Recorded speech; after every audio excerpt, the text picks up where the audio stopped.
I wanted to touch on base on this subject because not many people have a great strategy into beating this pest.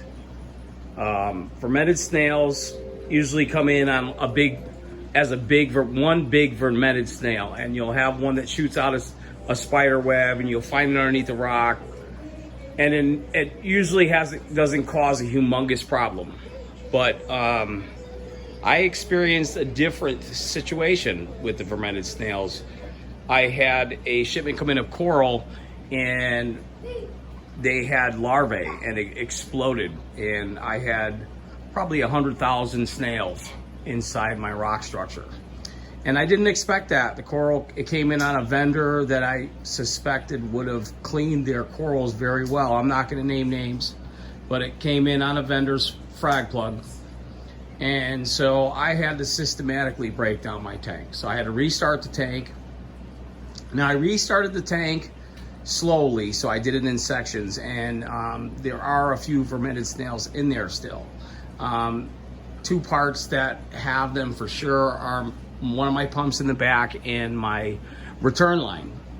But to beat vermetid snails, you just have to be vigilant and clean everything, and clean all the areas where you're gonna get larvae, and you have to be able to systematically break down your tank and kill them. So I wanted to talk about a way that I do it. Now, other people crush them, this, that, they hit them with a laser.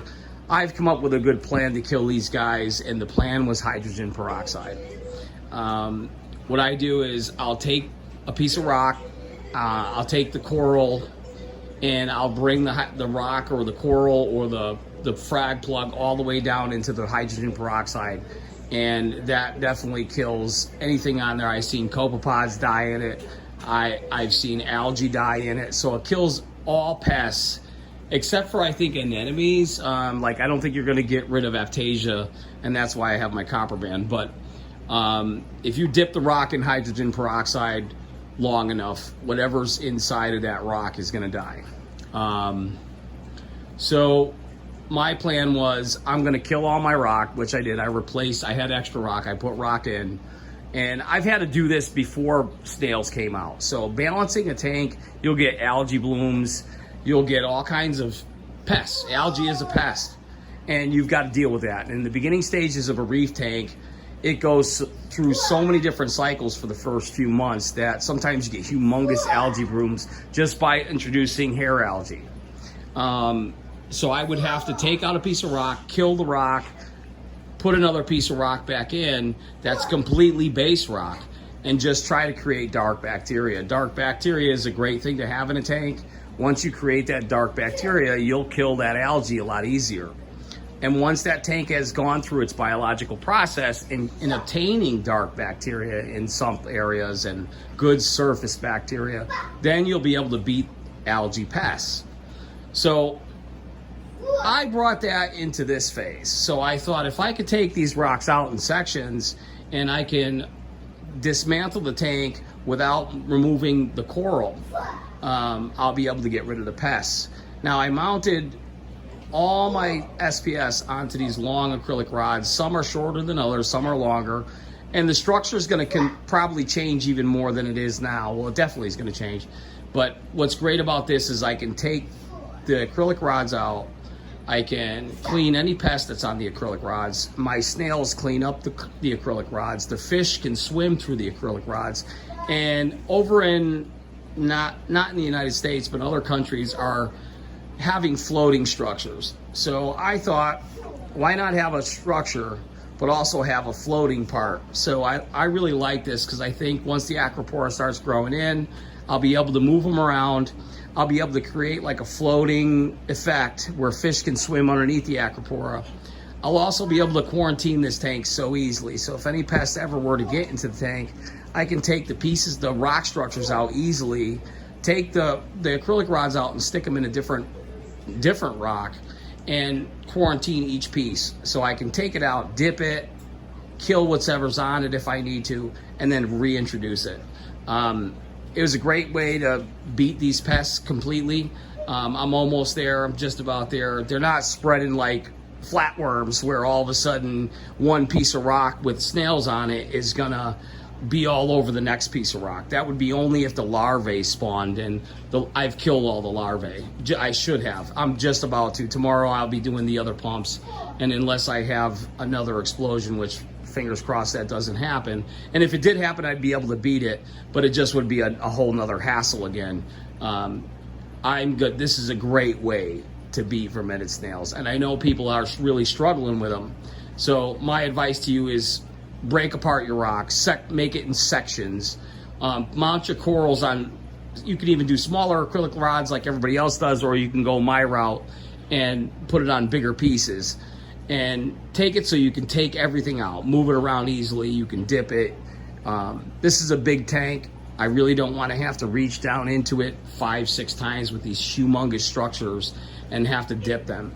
So what I did is I made it so I have smaller pieces that I can take out, remove the rods, put the rods into a newer piece, and section off that rod. So I just wanted to talk about this. I think it's a great way to get rid of vermetid snails.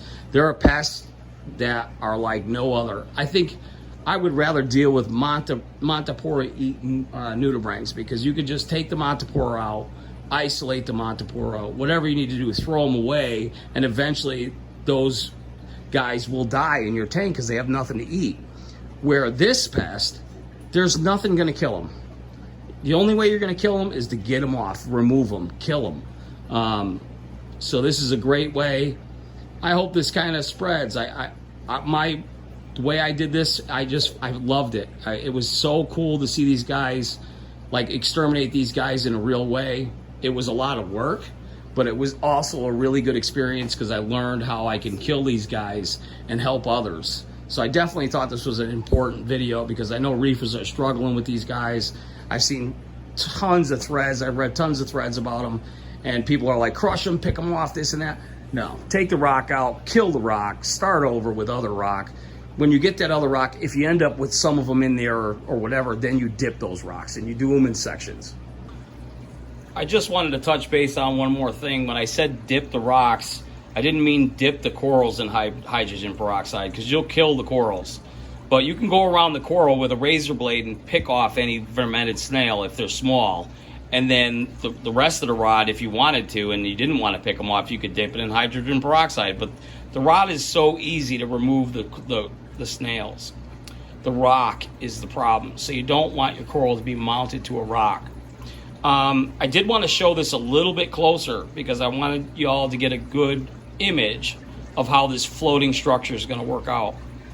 The rods, there's going to be more rods in here. Things are going to move around. I got another bunch of corals coming in, but there's tons of coral in here right now, and all of them are growing. They took a little hit maybe about 2 weeks ago, because it's finally right before 2 weeks ago when I put them in this way, just because they got moved around. And when you move around Acropora, you're going to get some die-off in sections because it's not stable anymore. But now everything is stable. The newer pieces that I just got from Worldwide Coral, I have like 9 pieces from Worldwide Coral.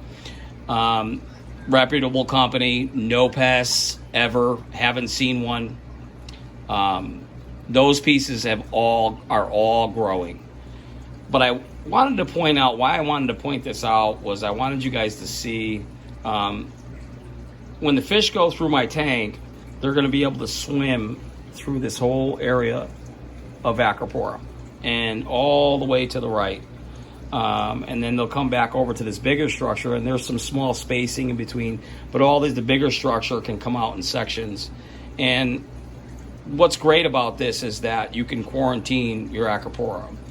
Or SBS or whatever other piece that you have in there. But this is a great way to keep your coral healthy, be able to not have to remove the rock or remove the piece from the rock. It's a really great, and then you can also move it around height-wise. It's a good way to test out the pieces, see where you want to place them, because all pieces respond better in higher light or higher power or lower power. So you're going to want to move them up and down once you figure out how they're doing. I will say right now that just about every piece is growing. every piece looks good. One piece that I got from World White Corals up in the top, and the rod is kind of blowing around. I'm going to mount it more securely, but it came in as a yellow tip Aquapora from World White Corals, and it just got even more yellow when I put it in my tank. So I think it likes the light where it's at. So wherever I do put it, I don't want it really waving around, but I want it in an area where it's going to have similar par. But just suggestions. This is just a newer way I thought was really cool. I wanted you guys to see it. I want to get a little bit more, you know, it's a work in progress. I want to get some more turbo snails in here. I think they're great. They've been eating the stuff on the rocks. Another thing I want to point out is to clean your glass. Once you go through the beginning stage, the ugly stage, clean your glass all the time so your cleanup crew will work on your rock and not your glass. That's a big factor I wanted to point out there. Like I said, there are a couple Vermetid snails in here still. There's probably a whole heck of a lot on the return line. And that, I have a brand new one that I bought when I set up this tank that I never used. So I'm just gonna pop it off and put on the new one, and then I can dip this one. And then my MP60 is the last thing. But the MP60 looks like it mostly has algae on it. It may have a couple on there, but it mostly looks like algae. But I did clean all my other pumps of pests. So I cleaned my gyre and I cleaned my tunes, along with the glass and the rock in the bottom of the tank. There may be a couple left over. I may have, you know, in a couple of months from now, maybe larvae will explode again, but I'll be able to deal with it now. Anyways, I wanted to show you the closer up clip. I hope this wasn't too long of a video. I hope you guys enjoyed. Later.